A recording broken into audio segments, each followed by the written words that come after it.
Hello and welcome everybody. I hope you can hear me live on LinkedIn. I am delighted to be here and to welcome my special guest, Linda Berberich. Did I pronounce your name correctly, Linda? Your last name? Yes, you did. Yes, you did. Woohoo! Excellent. So, brief intros. I am Sharon Hurley Hall, creator of the newsletter Launchpad course, author, educator, anti racism activist. Linda is the founder and chief learning architect at Linda B Learning. And I'm just going to show I created the newsletter Launchpad to help people get their voice out, make an impact. Um, and it covers how you choose a platform, how you manage the process, options for earning income, how you grow, how you launch, and more. Okay, so the next run of the course is in November, starting on November 4th, 75 to 90-minute sessions, 1 p.m. Eastern for 4 weeks. And it includes checklists and action plans. But that's not why we're here. We want to hear from Linda. Linda was on the very first run of the Launchpad and has successfully launched a newsletter with another one in the works. So, Linda, first of all, what brought you to the Launchpad? I had been mulling over the idea of creating a newsletter, and there's so many platforms, so many tools, and so many things that it's overwhelming. And I pretty much got analysis paralysis and just freaked out and didn't start. But I've been following your newsletter for quite some time, several years at this point. And when you had talked about putting this together, I couldn't think of a better person to take a course from to help me break through all the confusion and actually get clear on what I wanted to build. So here we are. Thank you so much. And I'm just going to show people a little bit of your newsletter sign up page Innovative Learning Experiences and Technologies, both human and machine. So that is wonderful. So I know one of the things that really impressed me when we started the course, which, as I said, lasted over 4 weeks, is that you had already started to work on your newsletter by the end of the first session. So talk us through a little bit what you learned that got you started right from the get go. So, as you are well aware, I have a favorite phrase of mine, which is don't talk about it, be about it. And so every time I take an educational experience, if an application exercise isn't included in there, I'm going to include it. Otherwise, I don't apply the learning. I just, oh, this was nice. And, Sharon's a great teacher, but then you don't end up doing anything with it. So right after the very first session, I started putting what we were talking about into action so that I was actually building as we went through the course. And that actually is what helped me launch my newsletter so quickly. That is amazing, and I must admit that I was absolutely delighted because it's all about you don't want learning for learning's sake, right? You want to be able to do something with it. You want to be able to implement it, and I was really delighted that you were actually able to implement so quickly. Um, so I know that you started by choosing your platform. I obviously had a top recommendation that I made, but I know one of the things that we did was provide the initial tools for you to do a comparative analysis. So tell us a little bit about how that went. Yeah, so I did do a comparative analysis because I had been writing on another platform. I'd been writing on Medium already, so why not just go with Medium? So Medium was one of the ones that I included. A couple of other ones that some of our colleagues have included as well. I looked at Ghost. I looked at Substack. And only because I have friends who are publishing on there as well, but we also already have our own ideas around why Substack wasn't the choice. Yeah. But I wasn't, other than knowing that you had transferred your newsletter over to Beehive, I wasn't really familiar with Beehive. So going into Beehive, I discovered that they actually have a significant amount of competitive analysis there for you to look at and work from as well. So that was really, really helpful, just going to Beehive's competitive analysis and comparing their findings with the findings that I was already discovering as well. And quite honestly, they were fair comparisons. So it was that only helped solidify why Beehive was the right platform for me to go to, especially with this foray. Because again, I am new to this. I am a reluctant writer anyway. So having the tools in place, having the excuses taken away from me, that is the things I already love to talk about anyway, and the creative process. Like I keep telling people that I'm not a writer. This is not what I like to do, the things, not just write about them. But the fact of the matter is, writing is also a creative endeavor for me. And I'm discovering that people actually are interested in what I have to say, that I do have a unique take. And if I just write authentically from the way that I speak, it works out. So being able to do that up front and just not having to worry about the structure so much, because you help so much with that. So it really allowed me to focus on the part that I love. That is so wonderful, Linda. And yes, I want to call out a couple of things that you said there. One is that yes, we are all unique. We have things that we can offer. We have things that we know about, and we have one of the points as you know, that I make in the course is that we can lean into creating content in the way that makes sense for you, right? And in your case, you had such a wealth of knowledge in this area that it really made sense for you to bring that to the fore and bring that out there and put it together. And let's also now transition to talking about planning out the content, which was the subject of the second session. So, how did you take what you learned in the Launchpad and move into creating your content plan for your newsletter or newsletters? Because I know that you actually planned too. Yeah, and I am going to be launching the second one in the spring. It just makes sense with that being the time that growing and gardening, actually everything starts at that point. This is really when people are more into hibernation and gestational phase. So, and also just lifing, right? There's a lot of things going on, and I wanted to be able to focus on building out a really good Linda B Learning newsletter.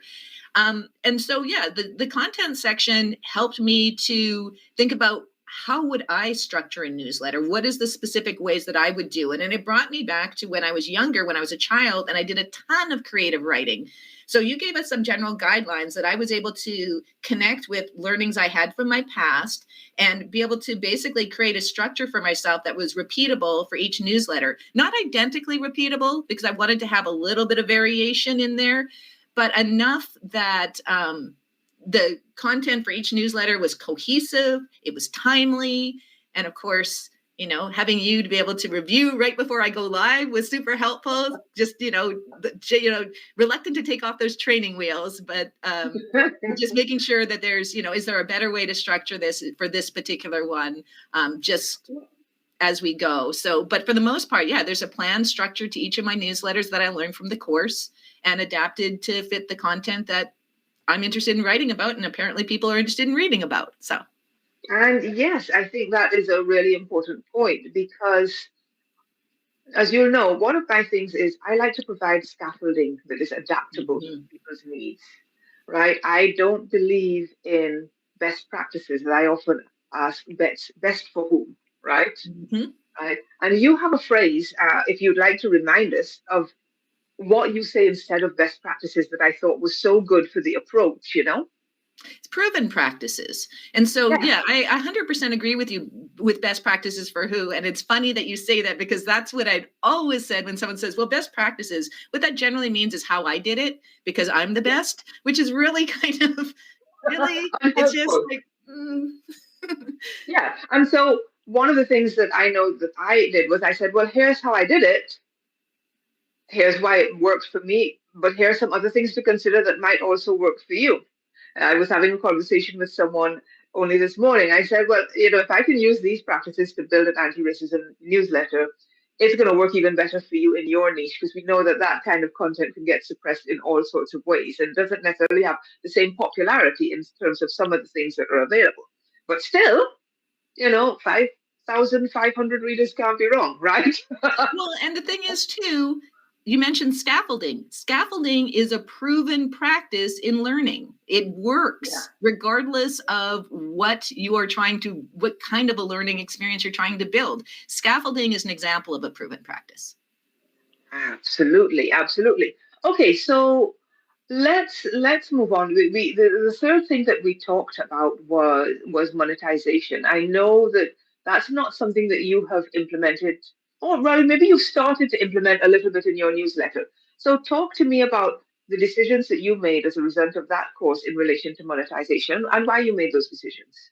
Yeah, so I went back and forth on that a lot. I had thought, well, out of the, because I'm a person who is like, why am I pay me? Like anything that I'm sharing with you is worth something, right? And Yeah, especially being a woman and modeling for other women that we deserve to be paid for our labor, it's important, right?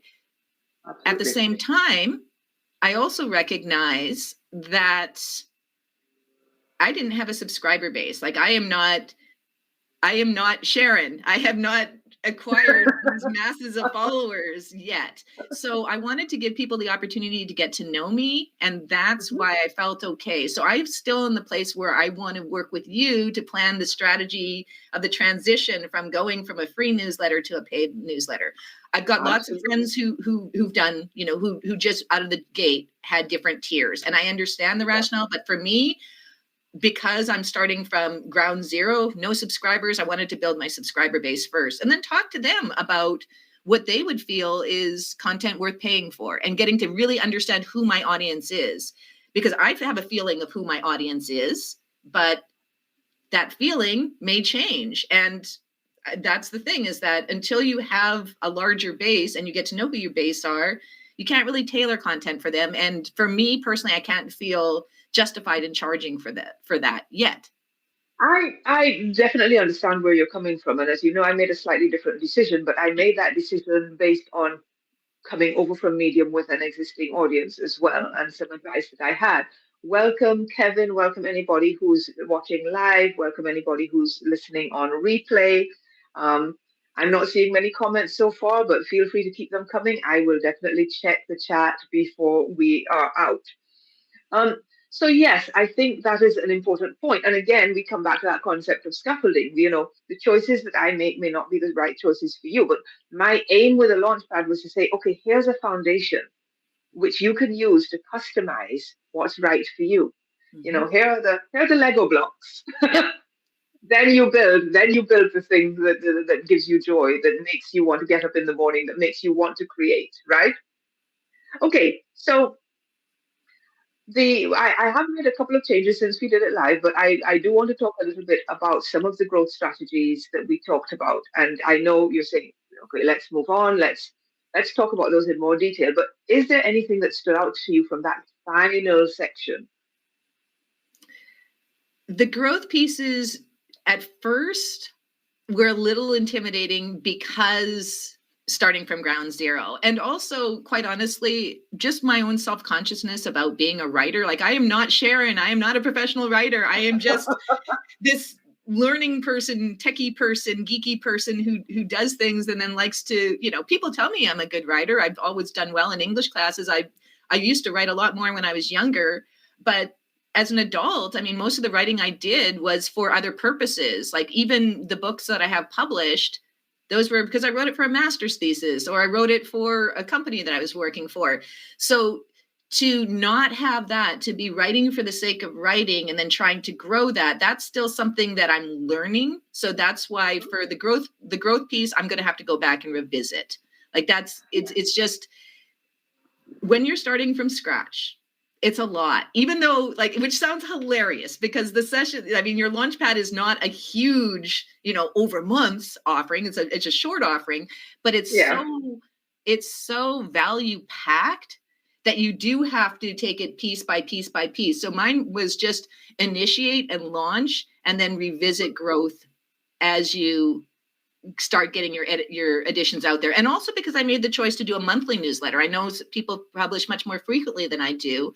I did that to not overwhelm myself and also so that I would be committed and set up a regular cadence. And we So talked about that, didn't we? We yes, talked about yes. that, working with what works for you instead of having this idea of best practices again, of Mhm. how often you ought to publish. So I'm really pleased that you implemented that and it's working for you. And actually, I'm just going to show a little bit of your. This is issue number 2. everybody should be able to see a little bit of that with a lovely picture that helps invite you in because you feel like you're getting to know Linda right at the top of the issue. And so, you know, I've seen both issues. You're doing a great job, and I am so delighted that you have actually been able to implement. Okay, so what else, from the point of view of your knowledge base, your implementation capacity, and so on, what else can you tell us about the Launchpad experience, what you've done with it, and where you're going next? What I really love is how receptive you've been to feedback after the course. And when we have questions and checklists and all the other extras that you've been providing as well, the fact that you'll take the time to glance at this, being that I'm new, and just seeing that, yes, you're on the right track, and making suggestions even about, like, you've got, you're burying the lead, pull it up higher. It's like, oh, of course, like, so there's so much that is just, again, repetition does help. And this is only my second edition because I am going monthly. But the fact that you're there with supporting materials, checklists, discussion forums, we can ask questions, is so helpful. It's so helpful because those are the things that move you into action. And to your point earlier, that is the point. It's not just you're going to learn about how to write a newsletter. You're actually going to learn how to write a newsletter. Yes, and how to produce it consistently. And yes, I see a comment from Kevin. There's a balance between too much content and not enough to keep users engaged. And we certainly talk a lot in the course about the content mix. And there's a balance also in terms of what are you yourself able to manage and how much do you feel you need to produce. And we talk about different ways of handling that, that honor your own capacity, don't we, Linda? Yeah, it's the capacity, and it's also the interest level. Like this is the thing about that I think I really took away from the course as well, is that yes, it's about the audience and the person who's consuming it, but it's also about you, the writer, and what you're interested in writing about and what you're interested in talking about. And the whole point is that the two converge, right? Like you're writing about things that interest you, and people who are interested in what you're talking about are finding you. And so for me, that initially I was like, well, there's certain things I know if I'm writing about the tech bros and that's what I'm focusing on, that's going to get a lot because people love that stuff. But that's, for me, that would start to feel really empty, and it would be only one part of it. But when that's part of a greater whole and it's a cohesive content, because that's how I was thinking about it. It's not just a newsletter that talks about one thing. It is a newsletter with specific segments, almost like a magazine, if you will, but a very short magazine. Absolutely. And we talked about that. And again, that's where the concept of scaffolding comes back into play, because there are lots of different approaches to doing your newsletter. As I say in the course, I cited several examples of different types of newsletters, interview styles, people sharing videos, people doing magazine style, people doing news style, people doing curation style. I mean, there are so many options. And, again, I am just urging people to check out your newsletter, right? And there's LinkedIn, there's Linda's LinkedIn details on the page so that you can follow her, right? And this was actually a suggestion that you provided to introduce myself in my beginning newsletters, because again, I'm starting from ground zero. I mean, people might know me from LinkedIn and following me there, but introducing myself was not something I had initially thought of doing. I just jumped right into the content. And you're like, wait a minute, you might want to do this. And so when I came to the second edition, it's like, well, people might not have met me on the first edition, so I should probably continue at least for 3 to get people a chance to get to know who I am and why I'm even doing this thing in the first place. But I also found that it segued really nicely into the rest of the content, because then you get to see what I'm really about. You'll get the tech bro blast, but you'll also get my recommendations. You'll get to see the kinds of things that I'm working on, because just talking about being, a learning technologist, that could mean so many things. But when you read my newsletter, you actually go, oh, like I've only published 2 newsletters so far, and I've had so many people reach out to me since I've started publishing them about projects. So it literally is functioning as a lead magnet, even though that's not really my intention. My intention is really more of a creative outlet. but because it's a creative outlet that's resonating with the people who are You reading can do it, both. it's both. You Yeah. can. It is both. It is both, and certainly that has been true in my case.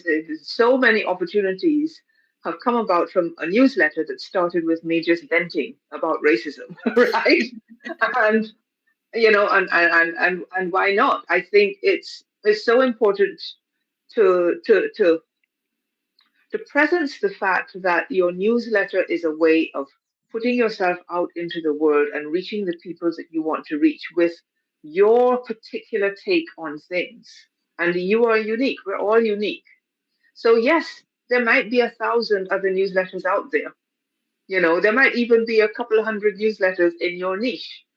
But the people that are presenting them, that are producing them, are not you, Right. right? And especially for those of us that aren't going down the sort of tech bro rabbit hole in terms of how we approach the world, we need more of those perspectives out there. So I am really passionate about helping people get their voices out there and supporting them to do so. And one of the ways that I do that is through the Launchpad and through the additional support that I offer after the end. And I do want to just mention as well, like I was part of another business course that suggested writing newsletters, and I've seen newsletters that are very much, they're a lead magnet. They're just an extended sales pitch. They don't really offer value in and of themselves. Like they just are a funnel. And for me, I found that really off-putting. But what your course allowed me to do was to find my authentic voice so that it has the function of a lead magnet, but it isn't a smarmy feeling. Like it literally is just putting yourself out there and attracting like that's basically, Exactly. it's not just this spray and pray kind of lead magnet It's approach where, magnetic. It's magnetic. yeah, You know, it's like a yeah, newsletter law of attraction. exactly, You exactly. know? Yes. Okay. So, I really appreciate you jumping on to share your take on the Launchpad, Linda. Any final words before I wrap this up? Before we wrap this up? I'm going to brag on you a little bit, Sharon, because you are a humble person. So I found Sharon during COVID, Sharon and her sister Lisa, and I just wanted to be friends with them because they resonated with me so strongly.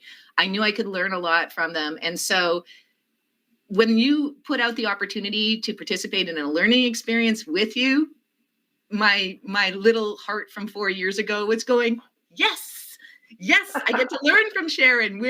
I'm going to be able to learn from this brilliant writer how to be a better writer myself. And you delivered on that promise and then some. So I would and I have been recommending your course to anybody who's interested in writing a newsletter that's actually a meaningful newsletter and not just simply a lead magnet where you're just, basically doing an extended sales pitch.